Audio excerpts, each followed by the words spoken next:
I was really interested when I selected the kink for this week, which is blueberry fetishism, Hmm. because it really seems like a specific scenario that has almost universal recognition within the kink community and outside of the kink community. Obviously, and I feel like I might not have to say this, but in the event that I do, obviously, the roots of blueberry fetishism are very singular, which is kind of different from a lot of the other kinks we have. Um, Definitely, yeah. and it really traces back, maybe not so much from the book itself, the book Charlie and the Chocolate Factory, but the 1971 film, certainly Willy Hmm. Wonka and the Chocolate Factory, and then also the 2005 remake as well. But that 1971 film, it's been shown to children, for basically ever, probably until they made the remake, and people still probably watch both. But in the original, the character Violet Beauregard was played by in 71 Denise Nickerson, and then in 2005 Anna Sophia Robb. Violet Beauregard is on a tour of the chocolate factory. She gets three-course dinner gum, which she Hmm. chews. Uh, Gets all the way through the roast beef and the mashed potatoes Yeah. to the final course dessert, which is blueberry pie. At that point, she begins to turn blue and then inflate, blow up, expand into a blueberry. Hmm. What happens from there varies in what type of adaptation of the source material it is. Basically, it can be Yeah, like different shades of macabre. Is that a yeah, word in yeah. English? Yeah. We say macabre. We don't. Macabre. Yeah, we just kind of leave out the extra syllable. But Okay. no, it's a weird thing because very rarely are we able to look at a kink and say, wow, that comes from right there. But Hmm. here we have that opportunity, and really, what I kind of think it is, using a food metaphor, this is this is like being a fan of, a ham and cheese sandwich before you knew that bread and cheese and meat were invented, if that makes sense. And What? if it doesn't, I'll tell you what I Hmm. mean. So it seems like, so again, we're taking this back to 1971. Yeah. We are solidly pre-internet here. Yes. This is well before kink was widespread, and the bar for entry was much higher. So if Hmm. anyone wanted to produce anything, not only are they going to have like a lot of physical restrictions on what they're able to produce, distributing it is also going to be nigh impossible. I don't know what Kinksters did in the 70s. Probably not much. Certainly Smoke not as much. signals. Yeah, smoke signals, coded messages, disappearing ink. Who knows? A spy network. Pigeons. Carrier pigeon, sure, like in the war. No, but you look at the things that blueberry fetishism touches, which you could say would include size fetishism. Hmm. This small person expanding into a great big blueberry. Yeah. Expansion fetishism, the Expansion. fact that Yeah. they're going from small to large. Hmm. Even some sort of transformation fetish, becoming fruit-like, or in some Yes. cases, a fruit itself. She has juice in her. Hmm. Changing colors, turning blue. All these things are, then you also have tightening clothes and popping clothes. Famously, in Yeah. the original movie, her red belt blows off, and that kind of sends her into a spherical arrangement, I guess. Hmm. So it's all these things at once, but it all came long before those things happened originally. So it was like the completed product was there that had all these elements before people could really say, "Oh, I'm an expansion fetishist." They really didn't know. There really wasn't a language for "I'm an expansion fetishist. I like to see body parts or people expanding," because the only thing there was a Violet Beauregard turning into a blueberry. Well, I don't know. I might be off here, but I mean, she inflates in a way that just doesn't really happen naturally. So it's not something that you're even gonna see if you haven't actually seen this kind of special effect. And special effects were around for a while, and I guess there's been animation and stuff like that. But the 70s was still pretty early on, even for television history, when it came to what, like, they don't have the kind of expansion, even the special effects that No, that we see nowadays for different kinds of expansions. So that might just have been like the first time they actually saw such a like an unrealistic expansion to some extent. That's very true. Yeah, it's we certainly didn't have the access to video editing that we do today. For the common person. And again, the type of these were practical effects in Hmm. Willy Wonka. Yeah. This was a suit that was inflating. This was not not CGI or anything close to. I mean, Hmm. you'd need a computer the size of a football field. Yes. Um, but no, this was something that would be near impossible for the home hobbyist to do. There Hmm. have since been within the blueberry community, which I took a enjoyable dip in. Hmm. There have since been some fetish content producers who have rigged their own expansive suits and things, and as the practical effects got cheaper. But at the time, this was unique. You didn't have people changing colors. You didn't have Yeah. people blowing up. You didn't have big people being rolled around. Hmm. You had none of that. All you had was Violet.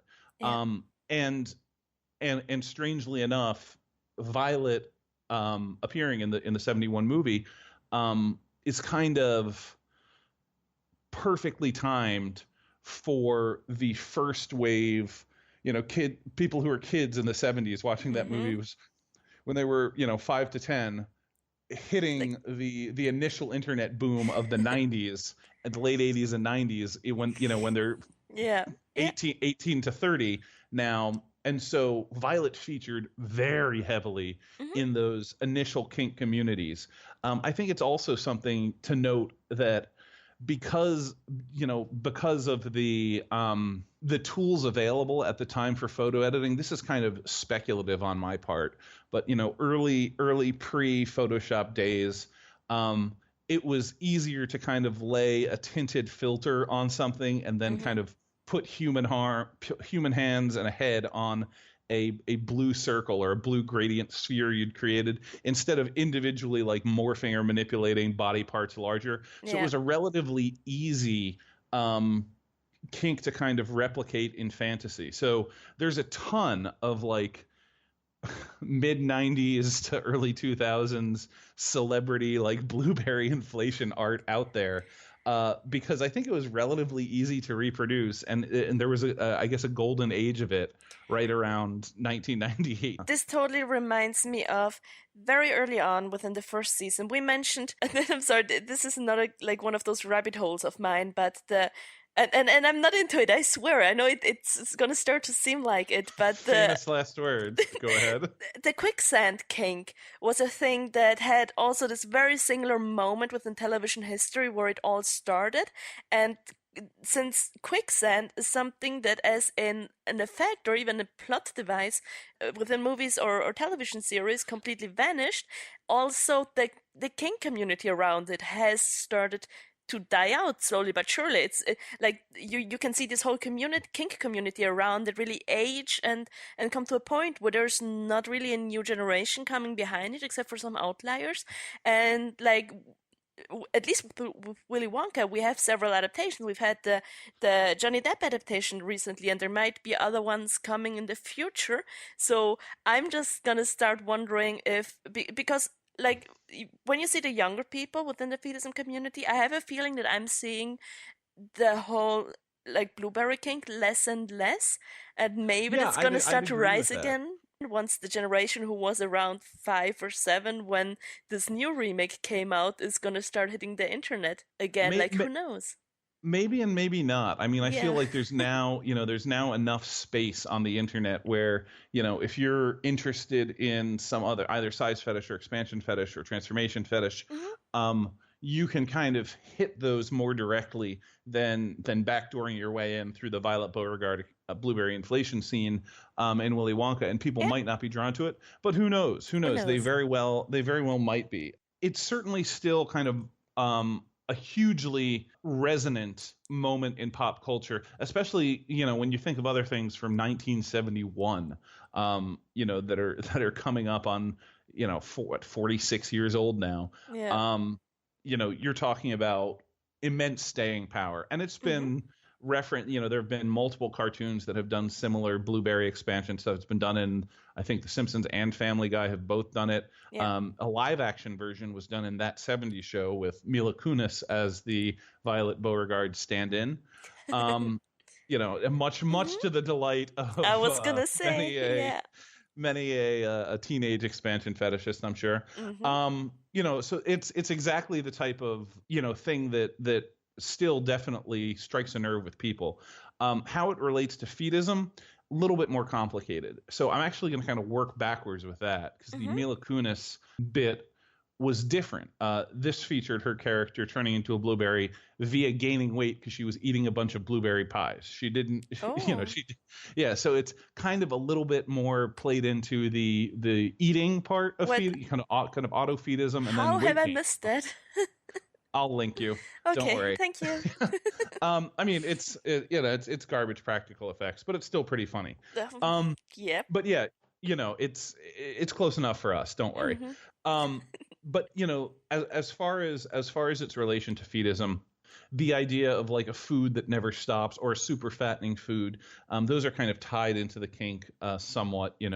The swelling up or filling up with things. Sometimes the fetusists find the appeal of I'm being filled with food or filled with this is a little bit different because it's blueberry juice and it's being produced internally.